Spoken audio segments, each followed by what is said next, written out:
Selamat pagi pemirsa, Berita Nusantara kembali menyapa Anda pada hari ini. Sejumlah berita aktual akan kami sajikan untuk Anda. Bersama saya, Shenda Kristi. Inilah Berita Nusantara selengkapnya.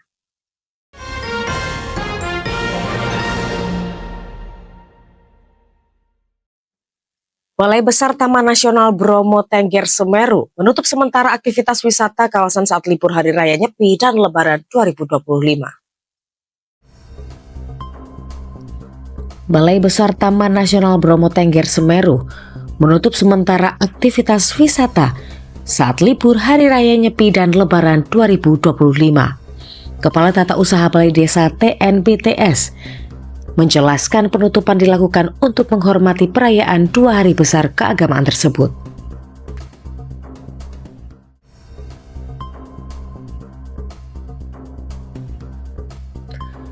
Penutupan kawasan Bromo Tengger dan Semeru secara resmi dituangkan oleh Balai Besar TNBTS melalui surat yang diterbitkan pada 24 Februari 2025 dan ditandatangani oleh Kepala Balai Besar TNBTS. Balai Besar TNBTS kembali membuka aktivitas wisata pada 2 April 2025. Septi menjelaskan bahwa selama masa penutupan berlangsung, petugas akan tetap melakukan pengawasan dan penjagaan.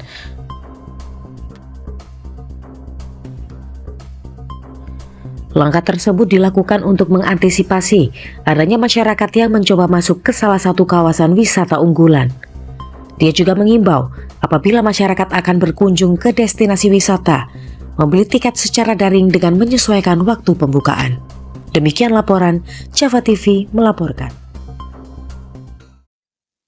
Berita selanjutnya pemirsa, KPK menyita uang senilai 11,7 miliar terkait dengan penyidikan kasus dugaan korupsi dalam pencairan kredit usaha pada PT Bank Perkreditan Rakyat, Bank Jepara Arta pada tahun 2002 sampai 2024.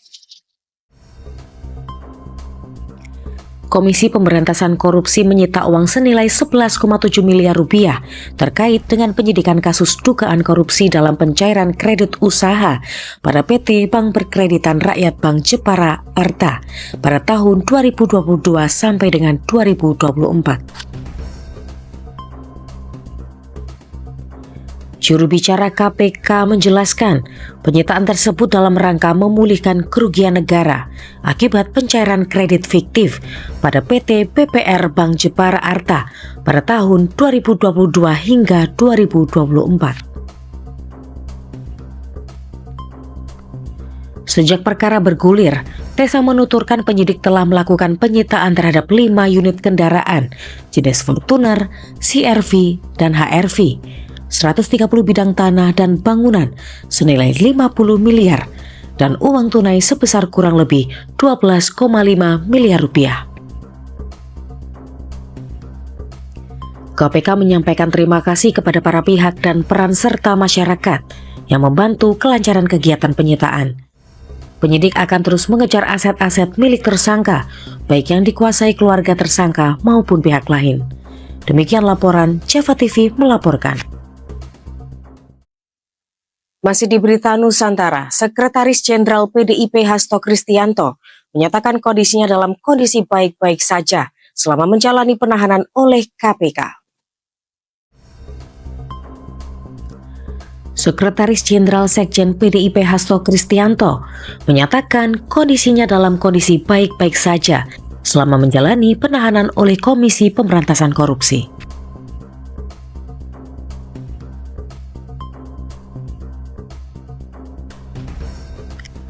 Hal ini disampaikan pada saat akan menjalani pemeriksaan di Gedung Merah Putih KPK, Jakarta Selatan pada Rabu 26 Februari 2025. Ini saya menjalani pemeriksaan kembali dan perlu saya tegaskan bahwa ketika menjalani status sebagai tahanan, kondisi saya baik-baik saja dan tetap bergelora semangat juang itu. Hasto juga menambahkan proses hukum yang dia jalani merupakan upaya untuk mendapatkan keadilan. Demikian laporan Java TV melaporkan. Berita selanjutnya pemirsa, kecelakaan lalu lintas melibatkan Colt diesel Mitsubishi dan penumpang mobil Toyota Avanza di Jalan Raya Madiun Ponorogo, tepatnya di Desa Purworejo, Kecamatan Geger, Kabupaten Madiun, pada Rabu 26 Februari pukul 10 pagi. Kecelakaan lalu lintas melibatkan Colt diesel Mitsubishi dan mobil penumpang Toyota Avanza terjadi di Jalan Raya Madiun Ponorogo, tepatnya di Desa Purworejo, Kecamatan Geger, Kabupaten Madiun pada Rabu 26 Februari 2025 pukul 10 pagi.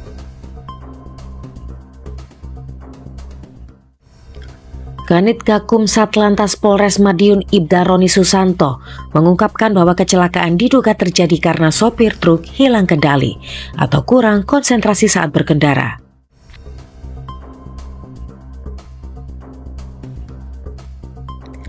Sesampainya di lokasi kejadian, truk oleng ke kiri dan menabrak Toyota Avanza yang sedang terparkir di bahu jalan, serta menghantam pohon di sekitar lokasi.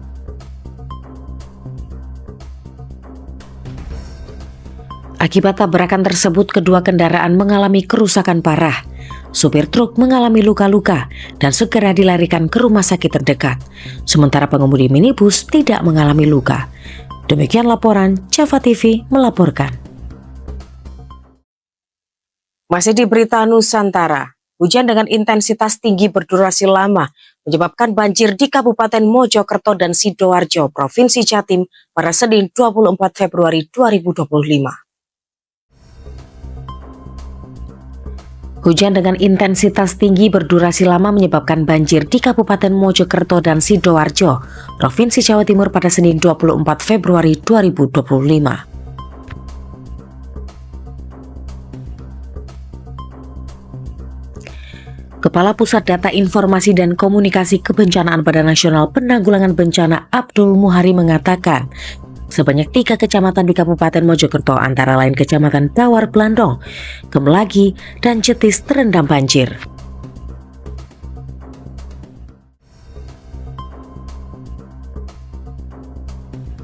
Menurutnya, Badan Penanggulangan Bencana Daerah Kabupaten Mojokerto mencatat seluas 48 hektar lahan pertanian, 4 titik akses jalan desa dan 124 unit rumah terdampak peristiwa ini. Dia menambahkan BPBD dan tim gabungan melakukan evakuasi dan mendistribusikan bantuan logistik kepada warga yang terdampak.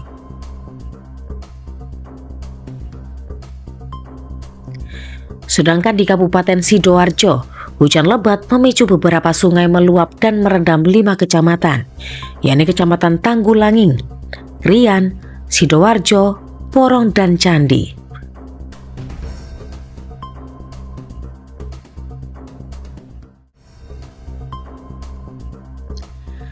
Sebanyak 275 unit rumah dan 2 unit fasilitas pendidikan terdampak banjir dengan tinggi muka air mencapai 90 cm.